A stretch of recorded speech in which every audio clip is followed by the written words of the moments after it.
So the webinar this evening is entitled How to Keep More of Your Rent and Pay Less of Your Tax. As I said, it's going to be 60 minutes long. Hopefully we won't go over from that. We are also recording this webinar, so usually it takes the editing people about a week. I'm not quite sure what they do. But then we get that out. Usually that'll be on YouTube. But if you want, chuck us an email. All our contact details for all our panelists will be available at the end. So send us an email if you want to record, if you want to pass it on to friends or colleagues. That's not a problem. And indeed, if you want to get in touch with any panelists afterwards, just take a screen print. It'll be the last slide that comes up. I should introduce myself just before we get into the topic. For those that don't know me, so my name is Richard Purnell. I'm the owner and director of Me Smarter Mortgage Services. I've been a mortgage broker for 20 years. Now, previously I was a chartered accountant, but that was that long ago that you generally do not want me to try and give you any advice. It'd be pretty dangerous. Thankfully, we've got the right accountant for you this evening to answer all your questions. I've also been a portfolio landlord for in excess of 20 years. Bought my first property back in 1997. And built up a reasonable size portfolio. Interestingly, I became, this sounds a bit bizarre, I became financially independent in 2007 and didn't know it for about 6 months, which needs a little bit of explanation. For those that were in business in the last crash, which was 2007, 2008, I obviously had the mortgage business, and I had, let's say, a 15 property portfolio by then. And my wife for getting into property was always about retirement. So I wasn't, the property, it was really part-time. I was only putting a few hours in. I'd built it to the level I sort of needed. And as I say, the whole focus was purely so that I could retire when I wanted to retire. Recession hit. And being a mortgage broker is the last place you wanted to be at that point. I didn't make any money for over 2 years as a mortgage broker. However, after 6 months, the penny dropped that I was still able to pay all my bills. And there was only one reason I could do that, and that's when the portfolio kicked in, and the passive income that I'd been getting and just putting off to one side towards retirement, because I didn't need it because I had my day job, became the most important part of income that I had. And it absolutely saved my life. It saved my business. It meant I could pay all my necessary bills. And I hadn't even realized that until that point where it actually kicked in, almost like an insurance guarantee. So from that day on, I've been so passionate about property. As it said, not only saved my life, probably saved my marriage as well, because I suspect my house may have been repossessed like many thousands of others back in 2007 and 8. So that's just a little glimpse of my sort of story and why I'm still involved heavily in it today. So the title of the presentation, I'm going to start sharing a screen with you right now. And if we get onto the right one and bring it up full for everybody. So it's how to keep more of your rental profits and pay less tax.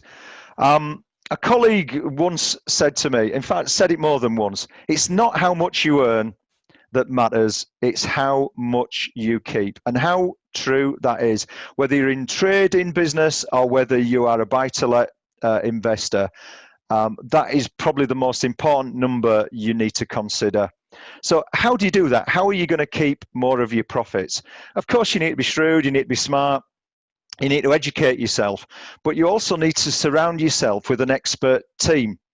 And that brings me on to our two panelists. So first of all, I want to introduce Sophie. So for those that have been on our webinars before, Sophie is she's part of the furniture in a nice way, Sophie. Sophie is director of the award-winning Mortgage Home.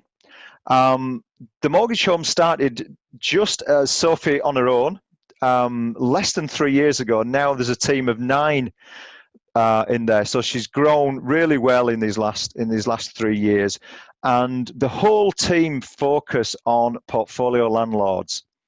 Yes, they do some residential business, but I think it's about 90%, Sophie, of your business. It's roughly dealing with portfolio landlords and their sort of complex sort of needs. It's important to say that Sophie's a landlord herself. She doesn't just talk the talk. She's on that journey, and she was telling me that she's also looking to add to that portfolio in the next coming months, which I imagine is a goal of many of our attendees this evening. Victoria Atkinson, 20 years an accountant, ACCA qualified back in the day. Also been with Jace White for 20 years. She specialises as a property tax advisor, although all as well will advise on trading businesses as well. Victoria, you also are a landlord.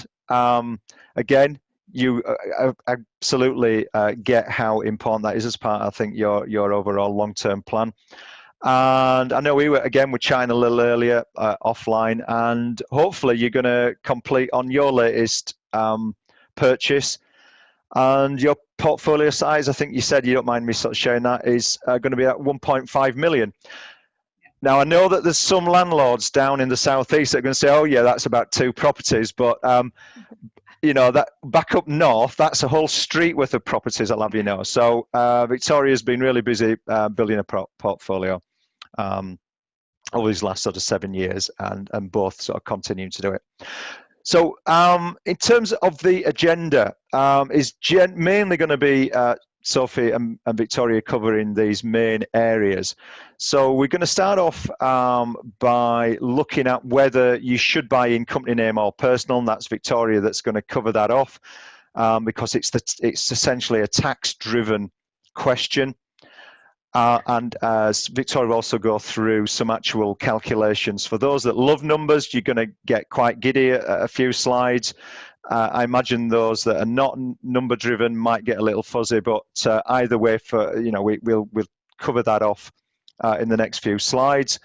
Back to Sophie, who's going to then talk about interest rates, because there is a differential between getting buy-to-let rates for company against personal. We're then going to look at whether you should transfer your portfolio into a limited company. There'll be a few landlords that will have considered that perhaps, and so Victoria is going to share with us some thoughts on that. But then how to avoid Section 24. This will be a tantalising sort of slide to cover. And again, Victoria is mainly going to sort of cover that. Back to Sophie, she's going to talk about if you are going to incorporate, in other words, move your property from personal owned name into limited company to avoid the Section 24 anti-landlord tax, as I like to call it, is going to talk about how lenders will consider that potential application. She's going to follow up by looking at different types of limited companies, because there's not just one type, and so she's going to cover off a little bit there. And then finally, I'm just going to do a little bit, as we're talking a lot about limited companies this evening, there's some little gems of advice around life insurance and how you can get your business to pay your life insurance if you're eligible. So I'm just going to expand a little bit on that one. So without further ado, we're going to go straight over to Victoria, if you want to kick off. Yep, hi.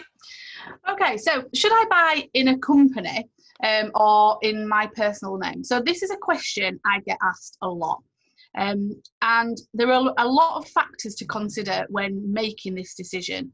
And you'll appreciate I cannot possibly go through absolutely everything tonight. But what I'm going to do today is give you some of the points that you do need to consider when you're making this decision. So what is your property goal? How many properties do you see yourself buying? Where are you now? In terms of how many buy-to-lets that you currently have, and also where do you want to be? What are your income levels? Will you become a higher rate taxpayer? In other words, will the profits from the properties take you into the higher rate tax bracket. Okay, so whether or not you are in the higher rate tax bracket is one of the critical decision makers, and I'll explain a little more why. Okay, now very, very generally, if your long-term goal is more of a modest goal and you're unlikely to continue being a higher rate taxpayer in the very near future, you probably want to consider buying in your own name. Okay, if you're looking at this as a long-term project and you're going to be a higher rate taxpayer, then you probably want to consider buying in a limited company. Now, I do have an example coming up of how things look from buying in your own name as a lower rate taxpayer, higher rate taxpayer, and of course a limited company, which I'll run through with you. However, before I do this, just let me explain a little about how Section 24 works, okay? So Section 24 was an amendment to tax law brought into place in April 17. Brought in gradually, but the gradual element is irrelevant to us. So I'm not focusing on that. I'm focusing on Section 24 being fully in place. Okay. So what it means is that the amount of income tax relief landlords receive for mortgage interest is restricted for higher rate taxpayers. Okay. So it's also changed the format used to calculate tax for landlords. In very basic terms, if you're a higher rate taxpayer, you can't offset all of your mortgage interest. If you're a lower rate taxpayer, you're pretty much unaffected. Okay. Now, Section 24 doesn't apply to limited companies. So when deciding how you should purchase your next property, this is the important question you should ask yourself. Am I a higher rate or lower rate taxpayer? Okay. The ability to essentially avoid Section 24 is the biggest benefit to buying your next property in a company. Now, unfortunately, as with most things, whilst this is a huge advantage, and I just need to obviously highlight that limited companies do also come with some disadvantages, okay? So some examples of the disadvantages are higher mortgage interest rates, which obviously Sophie's going to explain in much more detail, potential higher solicitors costs, higher admin, accountancy fees, and other things as well. So I have to stress, before making the leap of buying in your own name or a limited company, I recommend that you discuss this with a professional, preferably a property specialist accountant, but you do need to get some advice. You should also note that once the limited company buys the property, you don't own that property, the company does. So of course any profits that you do make belong to the company, and there can be further tax implications of getting that money out of the company for you as an individual as well. So again, another reason, you just need to ask yourself, is this a long-term investment or a short-term cash flow generator? And as I'll consistently keep saying, make sure that you get that advice before you do anything. A couple of things I haven't discussed surrounding whether or not you should buy in a company or not is inheritance tax and the planning around that. Selling the property, different implications if it's in your name or the company, leveraging the property, so obviously borrowing more money against the property, and of course tax law changes, which none of us can predict. So again, everything above, huge impact on, so you do really need to get that advice, okay? So example, so I'm going to talk through the way the tax is calculated. Thank you, Richard. So what we've done here, it is quite difficult, but I'll try and keep it as simple as I possibly can. So you can see for the example, I've used the same figures for rent, so that we've obviously got a comparable here, and the same figure for the basic expenses. Okay, so first of all, let's run through how it works if you're a basic rate taxpayer. So I've got rent, 7,200, agents cost, roughly 1,036, insurance, 200, repairs, 500. And then you'll see we stop. So the mortgage interest I've put in red. The reason I've done this is because we don't include mortgage interest as an expense at this stage. So the taxable income is the rent less the expenses, and that equals 5,464, which you can see on here. Would you mind just moving on a screen, please? So the taxable, taxable income, 5,464. So we then calculate the tax at 20%. You can see here is 1,092. However, mortgage interest, we haven't completely forgotten about that. So if you can remember from the last screen, the mortgage interest was 2,250 in my example. And we get 20% of this as a credit, which is £450. So this is deducted from the tax payable before relief. So if you're following this all right, you can see it's 1092 minus 450 gives us a final tax bill of £643. The higher rate calculation works in exactly the same way up to the point of taxable income. Okay. So the difference here is we have to calculate the tax at 40% rather than 20%, obviously, because we're 40% taxpayers. So you can see it gives us a much higher figure, tax payable. Before the relief is 2186. Okay. We still get the mortgage interest relief, but unfortunately that's at the same rate as if we were a basic rate taxpayer at that 20%. So that's the 450. So you can see now our tax bill in this instance is 1,736, so significantly more. Okay, huge difference. Limited company, slightly different calculation. So the rent expenses figure I've used are exactly the same. Can we just go back a screen? That one?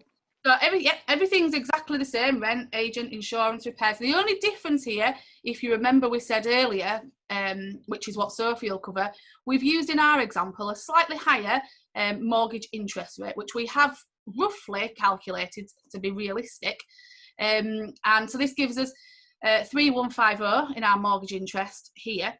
Now you'll see I haven't put that in red because we do deduct that at this stage when it's a limited company. So our taxable income is 2314. Okay, so you can see at this point we're calculating our tax on a much lower rate. Okay, so tax rate currently slightly lower for limited companies. If you could just go over again, Richard, please. 19% we can see here. So 19% of 2314, the taxable income, is 440, and that's it. That is your tax bill. No mortgage interest relief because, of course, we've already accounted for it. The three most interesting figures on this slide, if we go back to what Richard said at the very start, it's all about how much you keep. You can see how much profit we get to keep after tax. So the limit is if you're a higher rate taxpayer, which I presume a lot of our audience today are, we can see it's much more beneficial in a limited company than paying that higher rate tax figure. So hopefully that was easy to follow. And I'll hand over to Sophie. Just before you jump in, Sophie, I've got a few questions, Victoria, if I can get you to answer, if you don't mind. If you own a buy-to-let property in joint names, and you got to say husband and wife, and one is a basic rate taxpayer and one is a higher rate taxpayer already, how would that work, and is there anything you can do to sort of mitigate the tax bill in that sort of situation? There is. So what we would look at is we'd look at the income levels of both of you. And if we've got one person who's obviously over the 50,000, and let's say the other partner is, say, I don't know, significantly under, we can put something in place called a Form 17, which means that we can shift some of the profits over to the lower rate taxpayer. So it's quite a clever way of doing that. Otherwise, it just works in the same way as the higher rate taxpayer. His proportion of the rent is calculated in the same way. The basic rate taxpayer, their profit is calculated in the same way. So yeah, it's just split. But what we would always try and do is look to move that money over to the lower rate, the basic rate taxpayer, if we could. And like I say, using that Form 17 is quite a good tool to use. Okay. And is that something you can review periodically, or is it sort of set in stone when you do can. it? Ideally, we would have a little bit of a longer term plan. It's not something that we could be swapping and changing constantly. Okay. There is an expense, with doing that. So really, it's something that we'd look to put in place as like I say, a more longer term thing. And another question here. You talked about your property goal, and do you think you're going to be a higher rate taxpayer? How does the landlord roughly work that out? So, you just take any other income that you have, whether that be employment income or income from whatever else you do. So, if you're a sole trader, or you just take any profits. You have to use. You can still see the figures here. You have to use that taxable income figure and add that figure to your other income. So, let's say, for example, you earn 45,000. In our example here, you'd add 5,464 to that, which would just take you into that higher rate. So because you know that 5,464, although that's not actually your profit, that is the taxable income. Right. And this is where a lot of people are getting stung with the Section 24, because it used to be if I the equivalent of my limited company figure, the 2314. So 45 add the 2134. Keeps me under that 50,000 bracket. But now, because of the new way we have to calculate it, you can see it takes you over. Okay, cool. All right. Yeah, we better move on because we are tight for time. Sophie. Thank you. Yeah. So I just wanted to discuss, obviously, the typical rates between buying in a personal name versus limited company. As you sort of touched on, Victoria, on your slide, we saw a difference there between the rates that we use. Now, Victoria didn't just make them up. We did have a conversation before this to work out roughly what that would look like from a typical lender's point of view. So there's a few things really I should mention when you're looking to buy in personal versus limited company name. Obviously, a huge part, like Victoria said, is to work out whether you'll be better off from a tax perspective, and absolutely that is a conversation to be having with a tax specialist. Now, you need to then marry that up with a conversation with a mortgage broker that knows the differences between personal and limited owned company mortgages, and obviously any rates, fees and things that are on there. So first things first is the choice of lenders between owning a property in your personal name versus limited company is very different. So the list for limited company mortgages is a lot smaller. Now, it is constantly growing. We have seen already over the last couple of years lots and lots of different lenders coming into this market. However, there are still lenders that are happy to lend to you in your personal name, but would not lend to you if you then wanted to purchase in a limited company. I guess this is just part of the lenders assessing it from a risk perspective, and they can sometimes say, well, actually, it's too much of a risk for us. We know what we're dealing with it being in a personal name, and it's just the complication of assessing that application and them just not going down that route. Now, like I said before, there are still lenders that are adding to that list of ones that will offer to you in a limited company. However, because there is a smaller market for limited company mortgages, we also then see a difference in the rates between the ones that you can get for a personally owned buy-to-let. With anything, the more options there are, the more competition, the more competitive those rates are going to be. And that is absolutely the case. And you will find that typically if you're buying a property in your personal name, it may be anything between 1 to 1.5% lower than if you were to buy in a limited company. Now, that's not the only thing to consider. There is also usually higher charges with the limited company mortgages, including the arrangement fees that the lenders charge. Now, that may be to do with the way that they assess it, so that they charge you more to assess that application. There's more factors to take into consideration, and I mean, touching on that, when they do assess it in a limited company, they will still assess you as the director. So they will look at you and your personal income, the properties that you own in your personal name and your personal circumstances. Although it's under the sort of the umbrella of a limited company, they will still take that all into account. But obviously then they might need to take into account any other shareholders, any other ins and outs of the way the limited company is set up. So they do generally charge arrangement fees and product fees to apply for those mortgages. The one other thing that they ask for is personal guarantees. Now, a lot of people who will know if they've had limited companies before, especially for a trading company, will know that obviously the liability for anything under the company is left with the company. Now, that is obviously the case when you're buying a property with a limited company. So lenders want that guarantee that if you're going to stop paying your mortgage, like you would if you owned it in your own personal name, they want that guarantee that they know they can get that money back. And the way they do that is asking for personal guarantees. So it's only the same sort of responsibility that you would have if you were buying it in your own name, but there's no way to get around that. Every lender will ask for that, but obviously with that comes a charge. So that's something else to consider. And the other thing is that they would usually like to ask you to get independent legal advice, which again will come at a charge and a cost. So these are all things that you need to pull together and understand the difference. If it's sort of marginal in terms of you benefiting from a tax perspective, but maybe just pushes you into saying, yeah, actually a limited company would look better, then work out this as well. Because if you've then got an extra £1,000 cost per mortgage, and that will be potentially on a purchase and a remortgage, it's worth considering, because if you're remortgaging every 2 years or every 5 years, that's an extra cost you need to consider.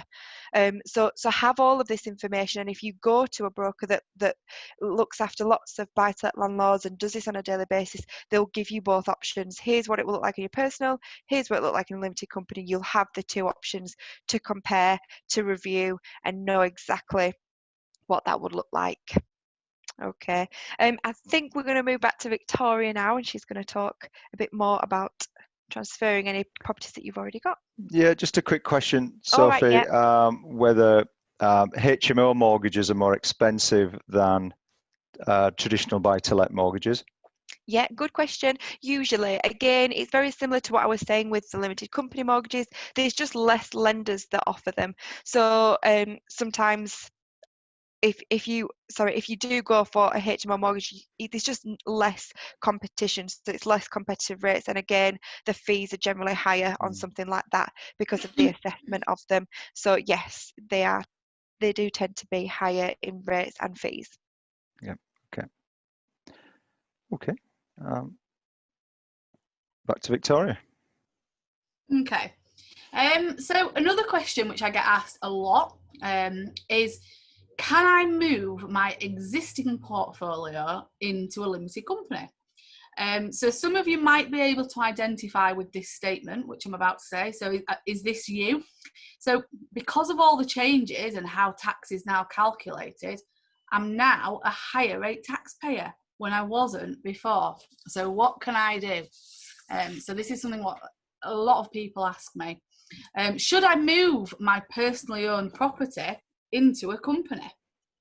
So the answer here is, of course, anyone can transfer a property that they own in their own name into a company. That's absolutely fine. The issue is the transfer cost. Essentially, what you're doing here is you're moving a property that you own in your own name into a company. So you're selling it, okay? So you've got potential here to have to pay capital gains tax and, of course, stamp duty. In addition to what can be expensive solicitors' costs. So you probably don't need me to tell you, it's very expensive exercise to do. So can I avoid these transfer costs, I guess is the next question. In certain circumstances, yes, you can potentially avoid the stamp duty and the capital gains tax, okay? Now, to be able to do that, there are a number of criteria which you must meet to be eligible to transfer property from your own names into a limited company and avoid the capital gains tax and the stamp duty. Okay. Partnerships, LLPs, you'll have heard people talking about these as a way of doing it. And yes, when we are considering this is correct, but it is very complex. Okay. So I'm just going to give you a little bit of a taste of the criteria. So let's suppose we've got a husband and wife who jointly own a property portfolio. Now, can you both justify that between you spend a minimum of around 20 hours a week working on these properties? Now, if you're going to have, if you're going to be able to do that, you're going to have a number of properties to be able to say, yes, we spend 20 hours a week working on them. My guess, around 10 properties, really.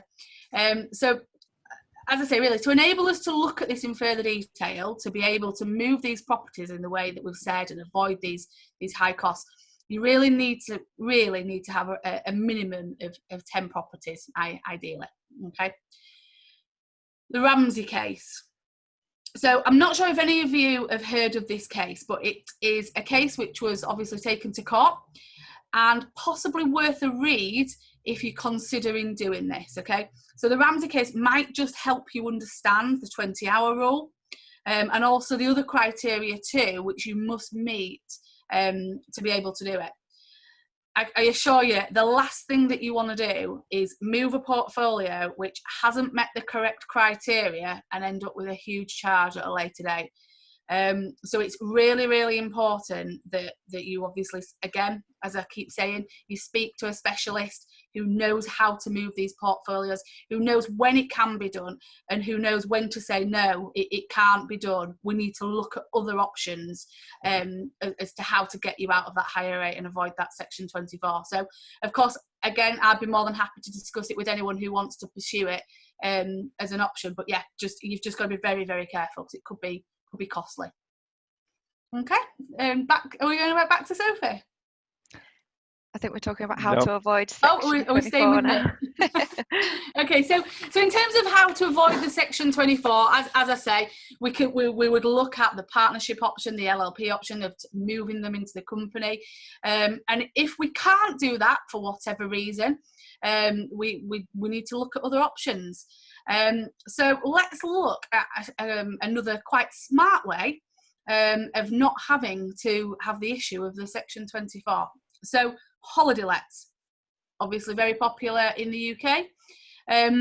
So when we've got a holiday let, what we do when we do the tax calculations for holiday lets, we treat them more like a business rather than an investment property, as we do with with buy-to-lets. So Section 24 doesn't currently apply to holiday lets. So obviously they become very attractive from that point of view. There are also other quite exciting, clever, should we call them tax breaks that we can apply to holiday lets, which can be very beneficial. So again, you may want to just consider, could my property be used as a holiday let? Now, that's not my place to make that decision for you. You've got to know if obviously your property is in the right location and if you think it would work. But, would this potentially give you a higher return on your investment? It could certainly be very attractive from a tax point of view. So definitely something, a little hidden gem there, is considering using your property as a holiday let. Yes, very much, I'm sure, linked to this, Victoria. Someone's asked about whether capital allowances are the tax breaks you're referring to. And if so, could you really briefly just expand on that? So the capital allowances, which you can claim in relation to holiday lets, what you can do is you can do quite a clever calculation, and you can look at the assets in the property, what you can't see. So, for example, the wiring, the plumbing, and things like that. And what we'd have to do is we have to make an estimate of how much we think they're worth, and we can put in quite a clever, usually quite a large expense there, and claim those capital allowances, which can mean that we can potentially lose profits for, well, it depends how much the profits are, but you can potentially lose quite a lot of the profits. If the capital allowance claim is greater than the profits, if say we're in first year and we've had expenses getting the property up and running, they can be used to carry forward. So depending on sort of how big they are, it can be quite exciting in terms of we can take them forward. Now we can only offset them against the same profit. I can't offset those capital allowances against any other profit, but still it can be quite exciting that we can carry those forward and offset against the future profits of that holiday let. I'm quite excited, Victoria, that. But I'm also mindful with time constraints. You can't get into too much detail on that one. So I think actually this would be a good point to do a quick poll out to all our attendees.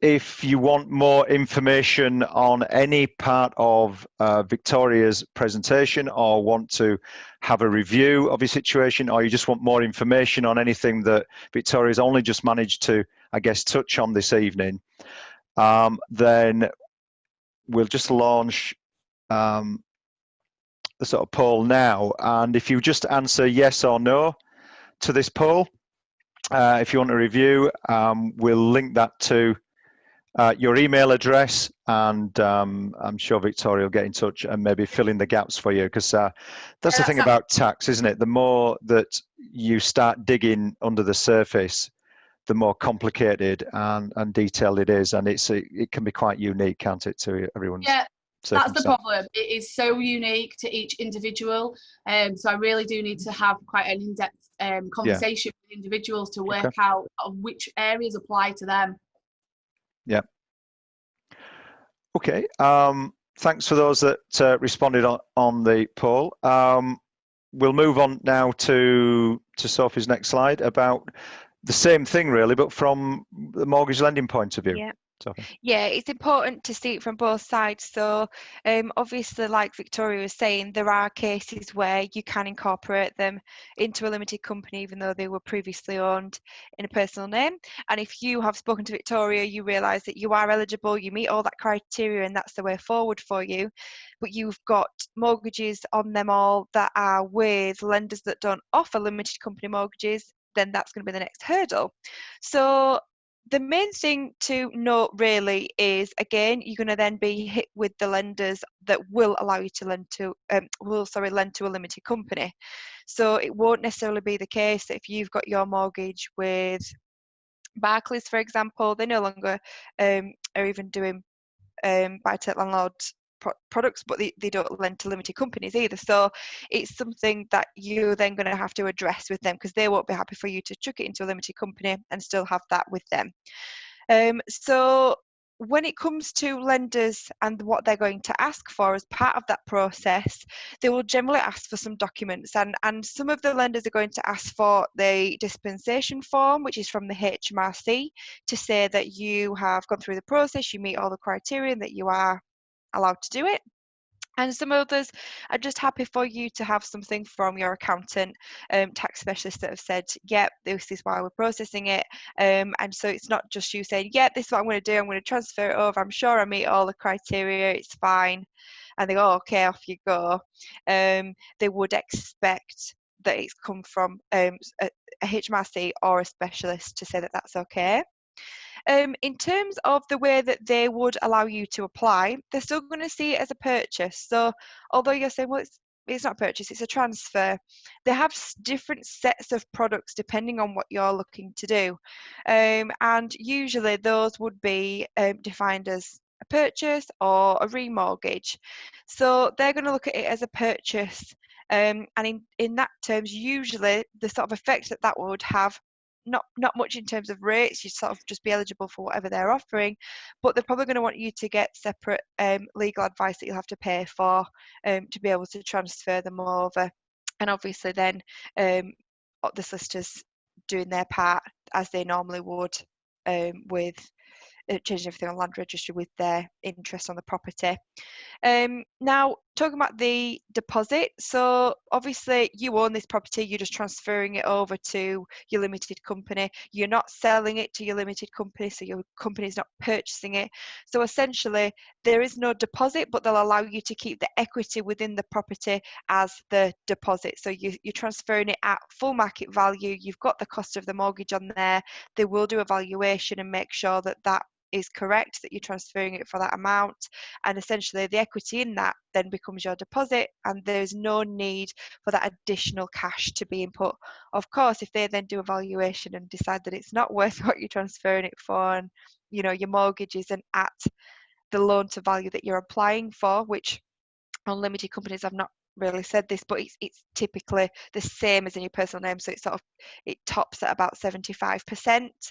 So if it's not all there, if that's what you're applying for, that would be when you'd need to put that extra cash in if it just didn't meet that. But if it does and it all is as you say it is, then they wouldn't expect you to put anything additional in of your own sources.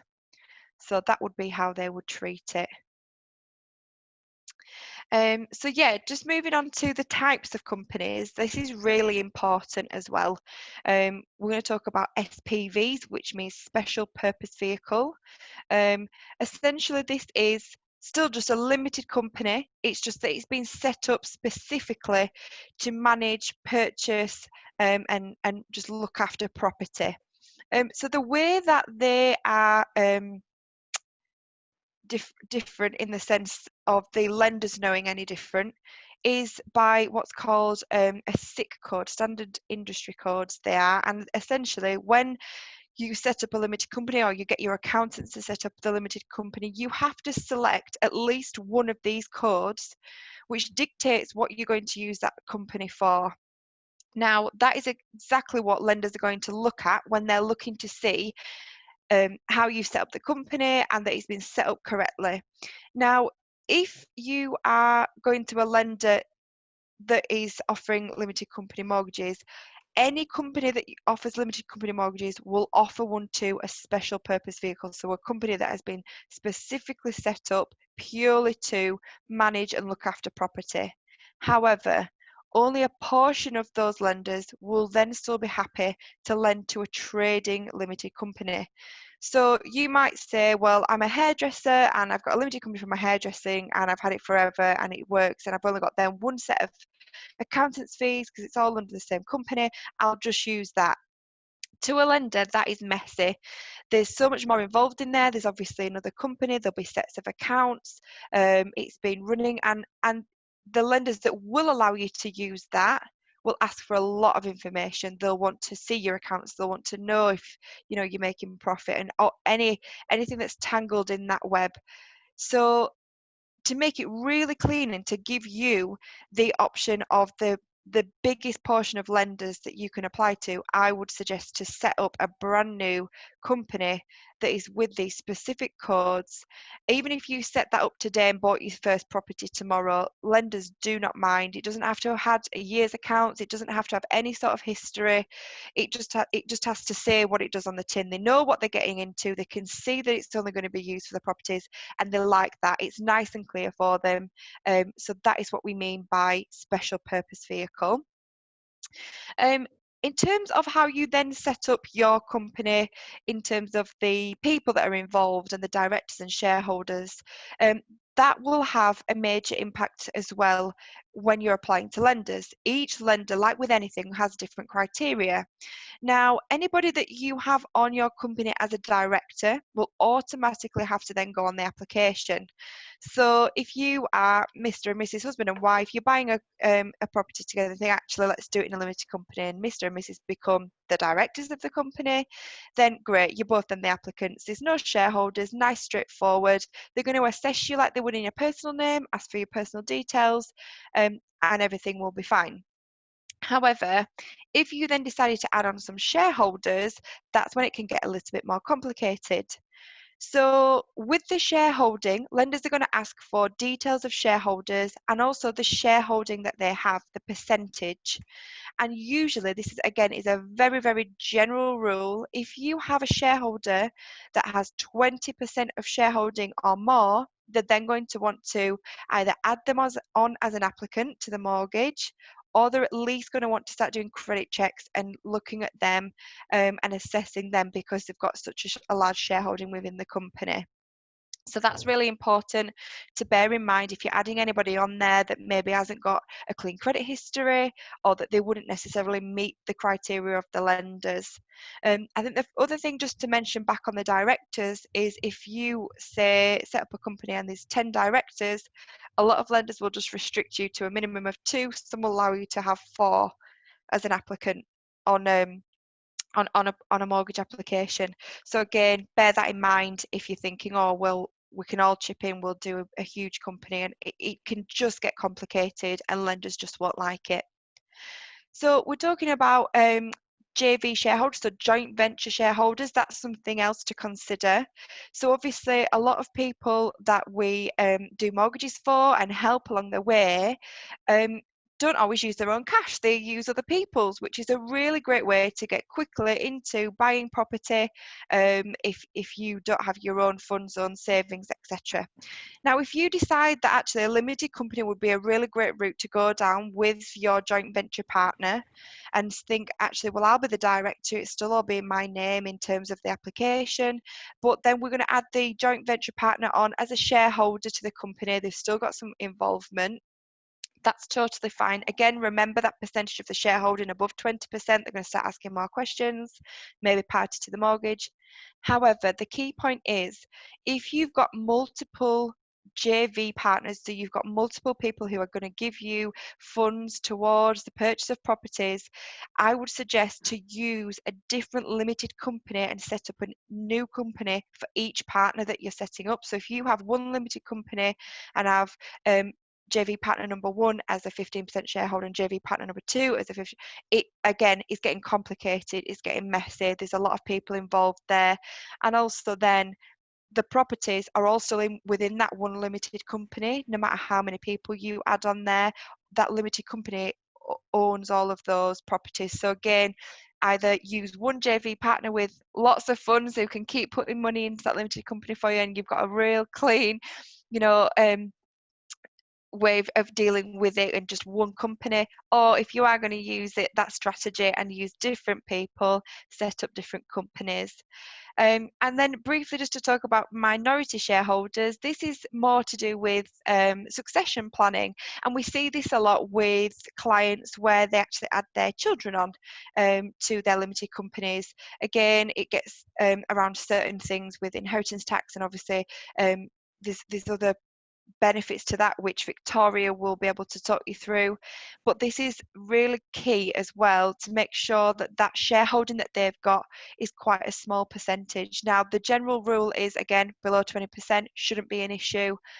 But if you say, oh well, I'll give them 25%, I've got 4 kids, they can have 25% each. And we've had this before. We had a client who put their daughter on, she was 5 years old. The lender said, well, we can't because we need shareholders of 25% to be on the company, which a 5-year-old can't apply for a mortgage. So that came as obviously a little bit of a hurdle for that client. And in that particular instance, because of the product that he was getting with this company, he actually just removed his daughter at that stage to add her on at a later date. But it's just to bear in mind and have all this information sort of at the back of your mind when you're setting up these companies. And again, speak to somebody like Victoria who deals with these things all the time. They know both sides of it. They're not going to go, yeah, add them on as a shareholder for 50%. They know that has an impact on the mortgage side of things because they're all married together. The last thing you want to do is set up a limited company, set it up in a certain way to find you come and apply for the mortgage and it all has to be undone. It can be done, it's just messy. You don't want that. You're applying for a mortgage, you don't want to have to backtrack and start to unravel all that and work it all out from the beginning again. Get the correct information up front before you start this process. Thanks, Sophie. That's great advice for anyone thinking of setting up a limited company. I can see that there's quite a few questions coming in that are mortgage specific, and we are really running short of time. So we'll try and answer those offline. But at the same time, if anyone feels that there are bits of information missing, want to have a further discussion with Sophie or one of the team, then please just answer that poll now, and I'm sure Sophie will pick that up in the next few days, and answer those questions for you. So I'll let that run for a few more seconds. While I do, Victoria, then I'll just ask you a question that's come in. This will really apply to a limited company purchase, and the client has, or the person has asked the question, I've got another limited company with a deposit in there, so I need to do an intra company transfer of the funds. Do I need to charge market rates in terms of interest, or does it matter because I'm 100% shareholder in both cases? Again, we'd look at it from a tax point of view and see what would be beneficial. I would recommend that we do need to charge some form of interest, but yeah, again, this is where it goes deeper. We need to look at the profits in both of the companies and weigh up where we're going to get the most benefit from doing something like that. Yeah. Okay. Just in addition to that, with the intracompany loans, that is something again that lenders are happy for you to use it in that way. If you're buying in a personal, in a limited company, they don't expect